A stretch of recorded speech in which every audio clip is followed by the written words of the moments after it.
ایک بار حضرت صلی اللہ علیہ وسلم لوگوں میں بیٹھے ہوئے ان سے باتیں کر رہے تھے۔ اتنے میں ایک دیہاتی آپ کے پاس آیا اور پوچھنے لگا کہ قیامت کب آئے گی؟ آپ صلی اللہ علیہ وسلم اپنی گفتگو میں مصروف رہے۔ بعض لوگ جو مجلس میں تھے کہنے لگے، آپ صلی اللہ علیہ وسلم نے دیہاتی کی بات سنی لیکن پسند نہیں کی، اور بعض کہنے لگے کہ نہیں، بلکہ آپ نے اس کی بات سنی ہی نہیں۔ جب آپ اپنی باتیں پوری کر چکے تو میں سمجھتا ہوں کہ آپ صلی اللہ علیہ وسلم نے یوں فرمایا، وہ قیامت کے بارے میں پوچھنے والا کہاں گیا؟ اس دیہاتی نے کہا، حضور میں موجود ہوں۔ آپ نے فرمایا کہ جب امانت ایمانداری دنیا سے اٹھ جائے تو قیامت قائم ہونے کا انتظار کر۔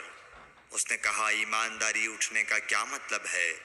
آپ صلی اللہ علیہ وسلم نے فرمایا کہ جب حکومت کے کاروبار نالائق لوگوں کو سونپ دیے جائیں تو قیامت کا انتظار کر۔